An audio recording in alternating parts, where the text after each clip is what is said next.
Hey guys, it's Kayla back with another video. Awkward middle school tension beautifully told. I am the Wiz. Alright everybody, welcome back. Thank you for tuning in. If you like this review, please leave a like at the end of this video. And if you want to watch more, please subscribe. I do 3 reviews a week on this channel. Alright everybody, and I am here to review the 2018 teen drama 8th Grade, directed by Bo Burnham. My 2 favorite films about teenagers are Dazed and Confused and Fast Times at Ridgemont High. These 2 films do one thing incredibly well amongst many others. Despite being set in different time periods, they feel authentic enough to still see one's own teenage life in a realistic manner. Bo Burnham's 8th Grade also deserves to be in that same pantheon.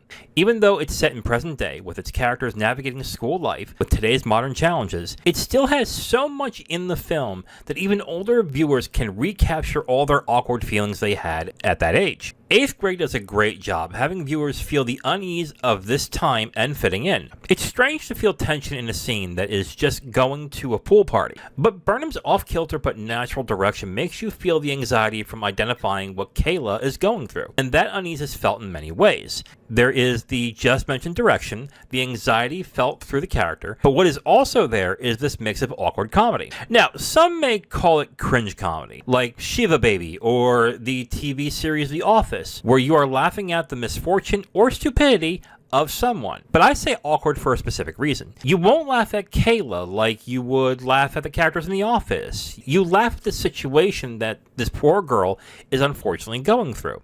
And 8th Grade threads the needle real well by having these situations not where it's humiliating for Kayla in a way we laugh at her misfortune, but because we identify so well with her viewpoint. But there is one thing that 8th Grade does so well that needs to be pointed out specifically. It's the casting of all the characters in the film. What makes 8th Grade so authentic feeling is that everyone seems like a normal person. Everyone from parents to principals to teachers and the kids are captured very well just by the actors chosen to play the parts. But that goes double for Elsie Fisher, who was perfectly cast as Kayla. There are numerous reasons why Fisher embodies Kayla so well. We can talk about many reasons, both in her physicality and her performance, why Fisher was perfect for this role.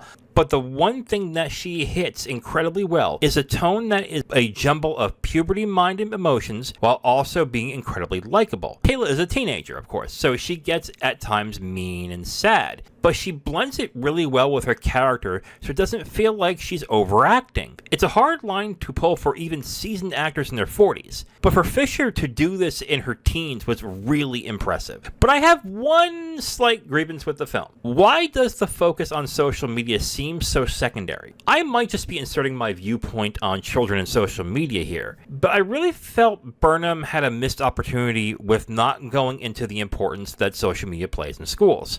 At most, it just feels like a thing that these kids just do without thinking. And if that's the case, I'll admit my ignorance. But it really feels like something could have been explored further with this concept, and it just wasn't. But that's just a minor blemish in a film that does a masterful job at capturing an awkward time in life. Burnham's direction is excellent, as well as the casting and Fisher's performance. It has quickly shot up to 3rd with my favorite films about teenage life. Even if you aren't of that age, you should definitely give 8th Grade a chance. Alright, so before I get to my rating, let's go into what other people think about this film. Letterboxd users has this at a 3.8 out of 5. Rotten Tomatoes has it at a 99% fresh, and this was not nominated for any Oscars.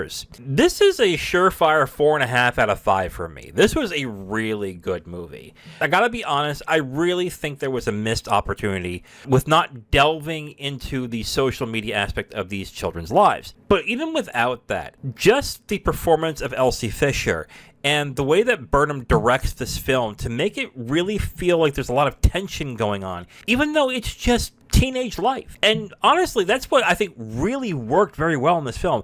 I remember being that young, how awkward my life was. And I was a shy kid too, so I really felt for Kayla in this because I really identify with the character. I was very shy and awkward and not great in social situations. Everything just clicked. It just felt right in this film. But I think the best thing this film did is the casting of everybody, including Elsie Fisher, who did a great performance in this film. 4.5 out of 5 for me for 8th Grade. It is available to rent on YouTube or on Amazon or anywhere you can rent movies online. So if you haven't seen this, Honestly, check it out. It is a really good movie.